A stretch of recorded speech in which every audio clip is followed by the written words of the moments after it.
Hi hello ಎಲ್ರಿಗೂ ನಮಸ್ಕಾರ. ನಾನು ಗೀತಾ ಮಹೇಶ್ ಮತ್ತೊಂದು ವಿಡಿಯೋಗೆ ಸ್ವಾಗತ. ನಾವಿವತ್ತು ಊರಿಗೆ ಹೋಗೋಣ ಅಂತ ಹೇಳ್ಬಿಟ್ಟು ರೆಡಿ ಆಗ್ತಿದ್ವಿ. ನಾನು ರೆಡಿ ಆದರೂ ಇನ್ನೂ ನಮ್ಮವ್ವ ರೆಡಿ ಆಗ್ತಿದ್ಲಪ್ಪ. ನಮ್ಮವ್ವ ಯಾಕೆ ಇಷ್ಟು ಖುಷಿಯಾಗ್ಯಾಳ ಅಂತಂದ್ರೆ ಅವಳ ಮೊಮ್ಮಗಳ ಬರ್ಡೇ ಇತ್ತು, ಅದಕ್ಕೆ ಹೋಗ್ತಿದ್ವಿ, ಮೊಮ್ಮಕ್ಕಳನ್ನ ಮೀಟ್ ಆಗ್ತೀವಿ ಅಂತ ಹೇಳಿಬಿಟ್ಟು. ಸೊ ಅದಕ್ಕೆ ಏಟ ಖುಷಿಯಾಗಿದ್ಲು.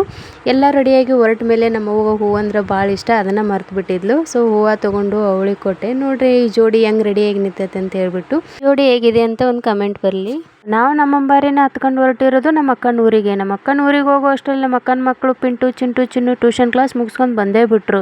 ಸೊ ನೋಡು ಹೋಗ್ಬೇಕಾದ್ರೆ ಎಷ್ಟು ಖುಷಿಯಾಗಿ ಹೋಗಿರ್ತಾರೆ. ಬಂದ್ಮೇಲೆ ನೋಡ್ರಿ ಈತನ ಡವ್ ಮಾಡ್ತಿರೋದು. ನಮ್ಮ ಅಕ್ಕ ಹೂವು ಹರಿದಿಟ್ಬಿಟ್ಟಿದ್ರು, ಮಾಲಿ ಮಾಡಿಲ್ಲ, ಸ್ವಲ್ಪ ಮಾಲಿ ಮಾಡಿ ಕೊಡು ಅಂತಂದ್ರು. ನಾನು ಮಾಲಿ ಮಾಡಿಕೊಟ್ಟೆ ಅವರಿಗೆ. ಅಷ್ಟರಲ್ಲಿ ಟೈಮ್ ಆಗಿತ್ತು, ಹೊಟ್ಟೆ ಹಸ್ದಿದೆ ಅಂತ ಹೇಳ್ಬಿಟ್ಟು ನಮ್ಮ ಅಕ್ಕ ಶಾವಿಗೆ ಉಪ್ಪಿಟ್ಟನ್ನ ರೆಡಿ ಮಾಡಿಬಿಟ್ಟಿದ್ರು.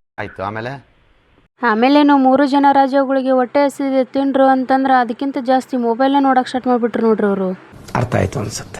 ಅಲ್ಲಿಂದ ನಾವೆಲ್ಲರೂ ಹೋಗಿದ್ದು ನನ್ನ ಸೊಸೆ ಅಂದರೆ ಬರ್ಡೇ ಸೆಲೆಬ್ರೇಷನ್ಗೆ. Happy birthday to you, happy birthday to you, happy birthday to you Nikku. ಅದಕ್ಕೂ ನಿಕ್ಕುನ ಇಬ್ರು ಬರ್ಡೇ ಮುಗಿಸ್ಕೊಂಡು ನಾವು ಹೊರಟಿರೋದು ಮನೆ ಕಡೆಗೆ. ಈ ಬ್ಲಾಗ್ ಇಷ್ಟ ಆದರೆ ಲೈಕ್ ಕಮೆಂಟ್ ಮತ್ತು ಫಾಲೋ ಮಾಡಿರಿ. ನೆಕ್ಸ್ಟ್ ಬ್ಲಾಗ್ ಸಿಗ್ತೀನಿ. ಬಾಯ್.